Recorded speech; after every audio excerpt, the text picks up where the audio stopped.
everyone, and welcome back to my channel.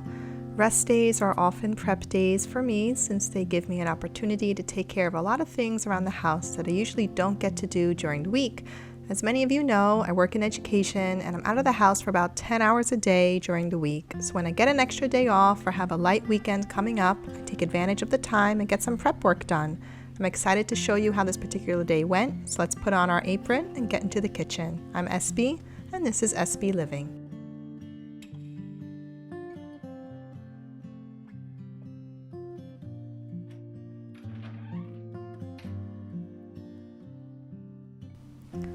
Prep days start early in the morning, almost as early as the days I go into work. The important thing is that I'm up before all the kids are so I can get myself together and organize some things in relative peace, including making the coffee. I find drinking water and lemon first thing in the morning before the coffee helps a lot in getting and staying refreshed.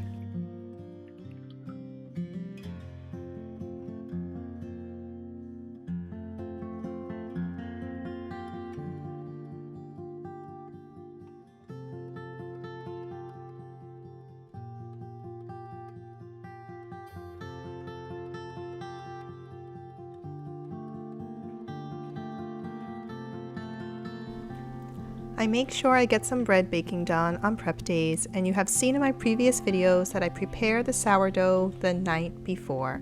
I find that mixing up the dough and letting it bulk rise overnight saves me a lot of time, which I am always a fan of. All that needs doing is some additional folding and stretching and a bench rest before popping them in the fridge to bake off later. If you are a sourdough bread maker, let me know your tips and tricks below in the comments. I'm always looking for new ideas that actually work and different ways to make sourdough bread.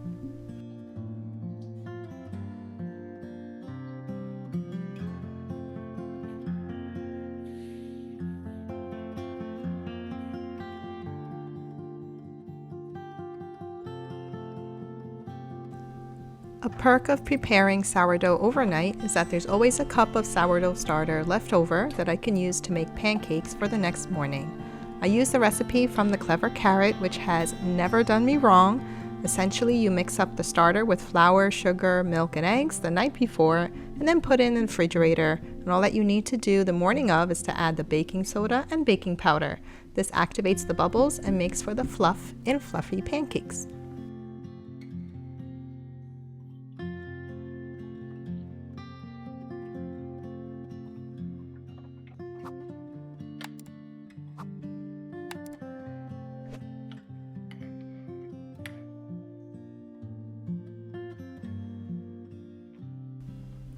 While the pancake batter comes to room temperature, I hear my kids waking up, so that means it's time to make my coffee. Coffee time is also devotional time for me, and if you're also interested in daily devotionals, I highly recommend a Magnificat subscription.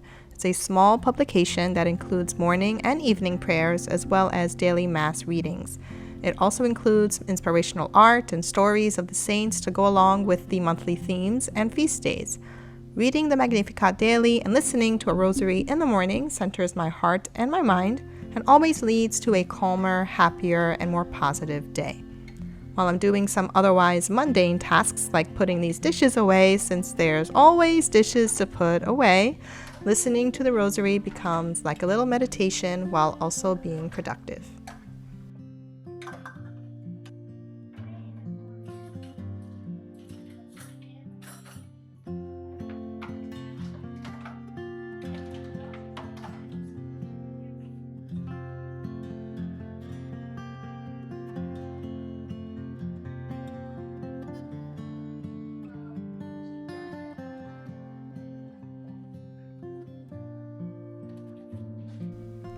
Before I get these pancakes on the table, I have to put up the dough in their proofing bowls. I have a pair that makes one oval-shaped and one round-shaped loaf.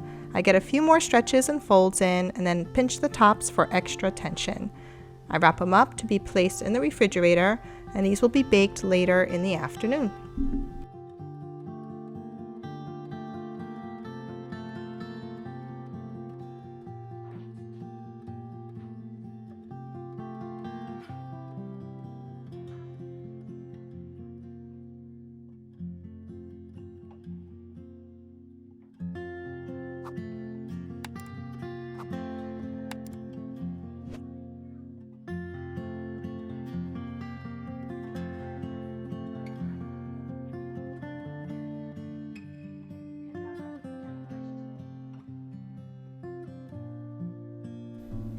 The pancake batter became bubbly, so that means it's ready for the pan. This recipe makes a lot of pancakes, and so there's always some left over to freeze for another day.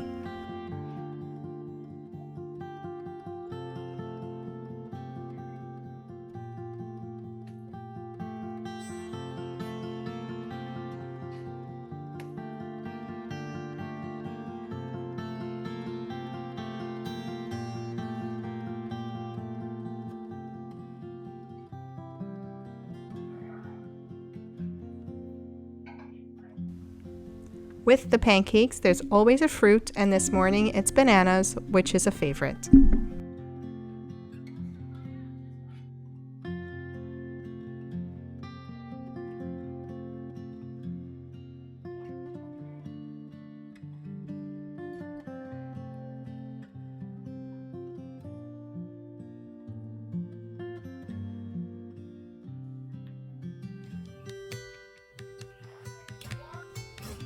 Before I dig into the rest of the day, I always plan out what I would like to do, as well as get a glimpse of what the next few days will look like.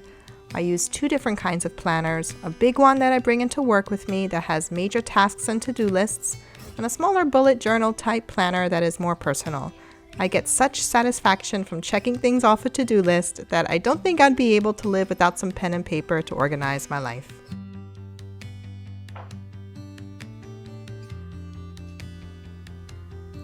After my plan is in place, I put my oven timer on for an hour and a half and get going on the cleanup. I like timing myself because if I don't, I would spend the entire day until dinner time cleaning and I would be exhausted and miserable. In an hour and a half, I can prioritize what I need to do, be more efficient, and know that after that timer goes off, I can be rest assured that I did my best.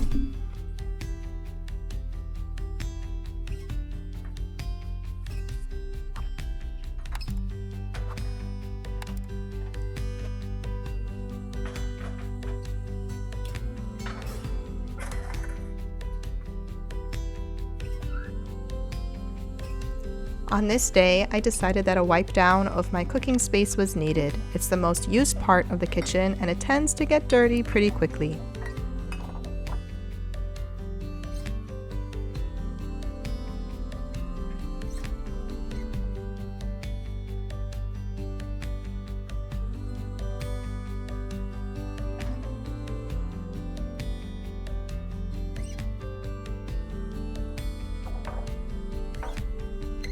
I also wipe down all the cooking wines and oils that I use, as well as all of the utensils.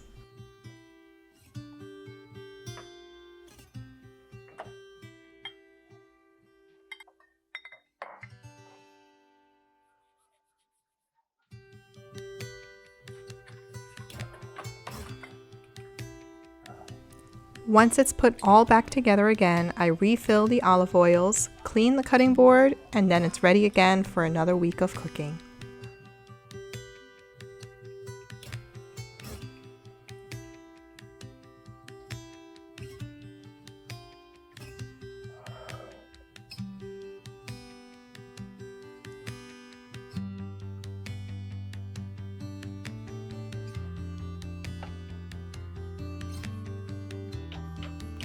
The next item is a wipe down of the main bathroom. We have a few bathrooms in the house, but this one gets the most action as it's the one that the kids use.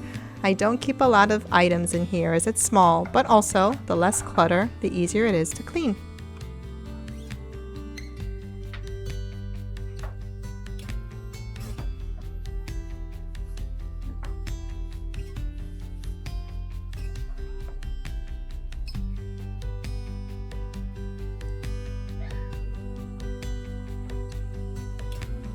Then it's off to the kitchen table, which also gets the most action. When we aren't having a meal, I keep some bowls and basins on top for easy access. I also wipe down the windows and dust off the furniture so everything looks more polished.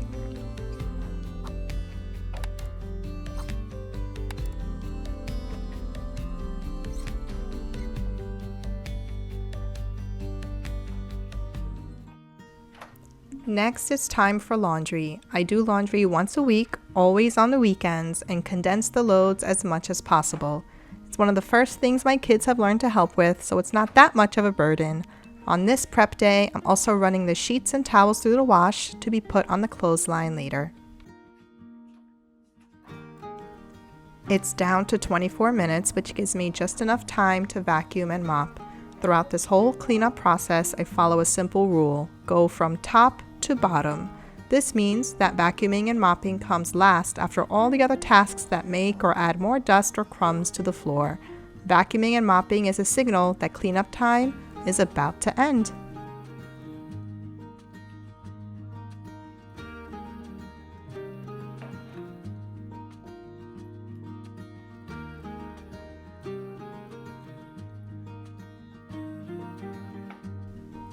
While the floors are drying, I put up the bedding on the line. Setting up the clothesline was one of the first things I did when we moved into the house, and I love how fresh and clean the sheets are after spending an afternoon on the line, and so I always take advantage of a nice day to get this done. It's not just sheets either. Tablecloths, dresses, anything that can't go in the dryer, I like to hang up, and once they're up, I can go on with the rest of my day.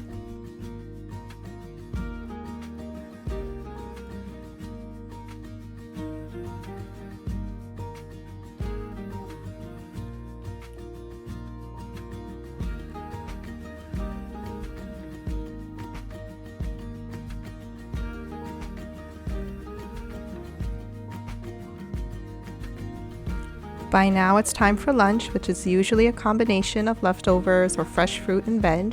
Here I have some salmon on toasted bread with some figs and grapes. Once lunch is over, I have some time to make some treats. There's always a few super ripe bananas that don't seem to make it during the week, and so I bake them off or make ice cream out of them. For this week though, I decided to make banana chocolate chip muffins. The thing about banana bread is that the basic recipe is so easy to put together, and there's so many ways to make it different each time. Banana bread, anything, is always a hit, and my only hope is that these muffins last more than 2 days.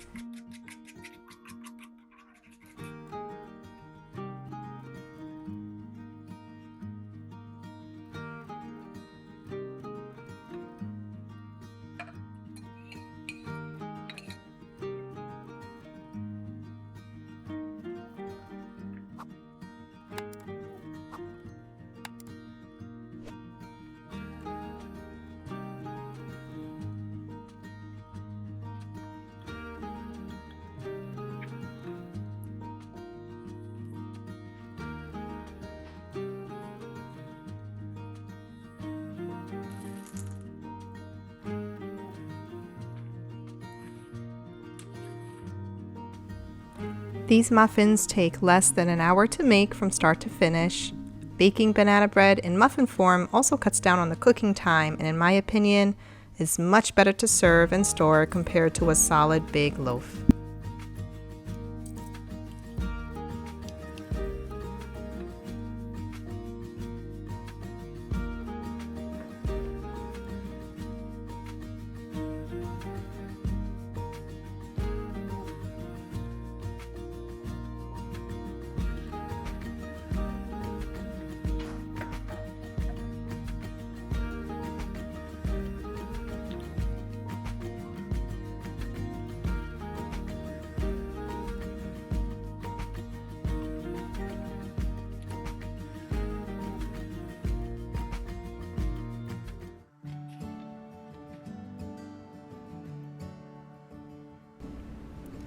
Since the oven was already on for the muffins, I figured I'd bake the sourdough.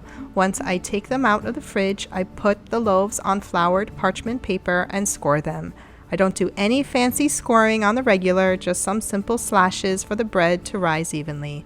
I use Dutch ovens for the baking, and then it's a half hour on, 450 with the lid on, and then a half hour with the lid off.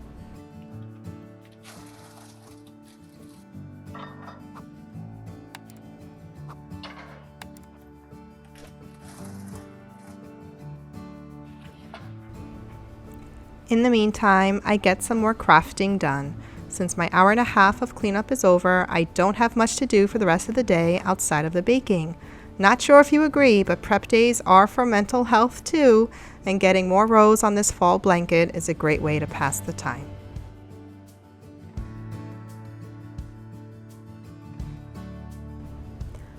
At this time, the bread is done, so I just have to transfer them off to some wire racks to cool off.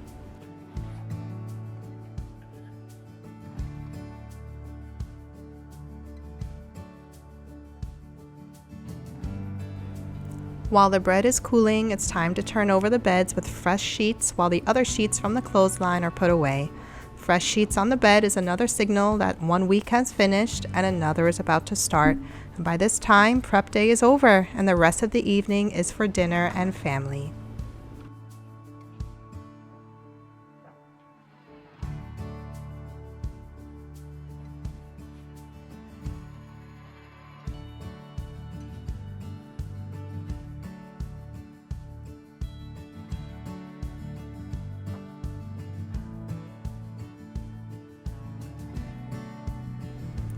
Click the next video on the screen or the playlist underneath it for more content like this one, and even better, subscribe, like, and hit the bell. See you next time.